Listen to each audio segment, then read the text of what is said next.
I'm actually an instructor in history. My main area is World War I and World War II.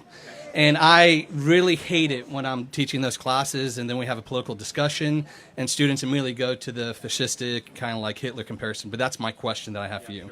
At what point have you seen the development of what's happening currently right now to Trump's rise to power? Do you also correlate President Trump's rise to second power to Winston Churchill's?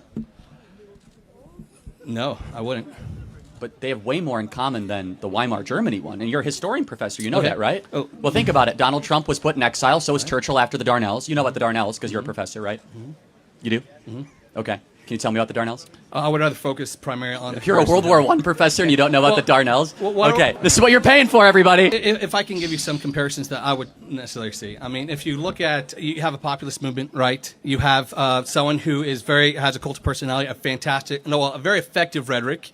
If you look at the assassination attempts that were on Hitler and on Trump, if you look at even the iconography that you have within the MAGA hats, you have a white lettering on a red background.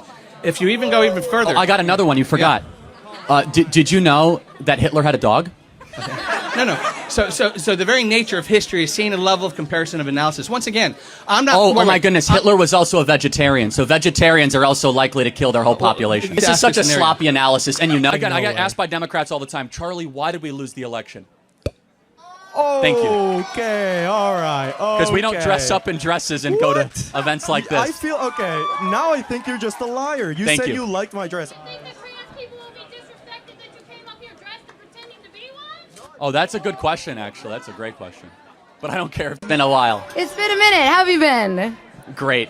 That's fantastic. We won. You did do that. I do want to talk a little bit about his policy on DEIs, and I just kind of want to ask you to elaborate on why DEI is unlawful. Based on the Civil Rights Act, which is the law of the land, it says you shall not discriminate based on color, race, creed, or origin of nationality. Yes. And DEI definitionally does those things. So let's take a high-profile DEI example. Is that cool? Just maybe one we can play around with? Okay. Which I got me in a lot of viral trouble, which I don't care, which is pilots. I got in a lot of viral trouble, too. I was debating this guy, I you know. A project of DEI at United Airlines was that we want to get 40% of our pilots to be black or women or people of color. 40%. It was at like 6%.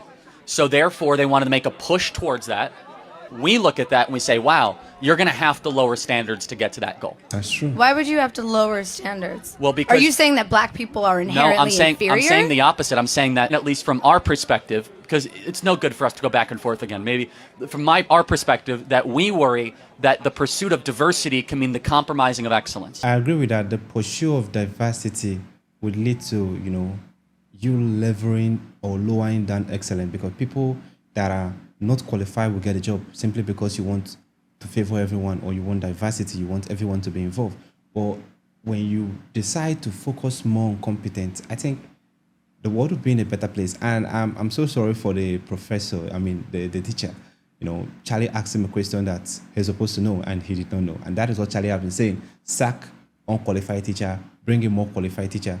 And how are you supposed to know something like this? It shows, it has proved Charlie's point that people are there just taking the money. They are not there to do the job because they don't know what they are giving out to their students. Anyway, this is beautiful. This is really, really, really beautiful. And when the girl came on board, okay, and another thing is, when you are coming to ask Charlie a question, at least dress the right way.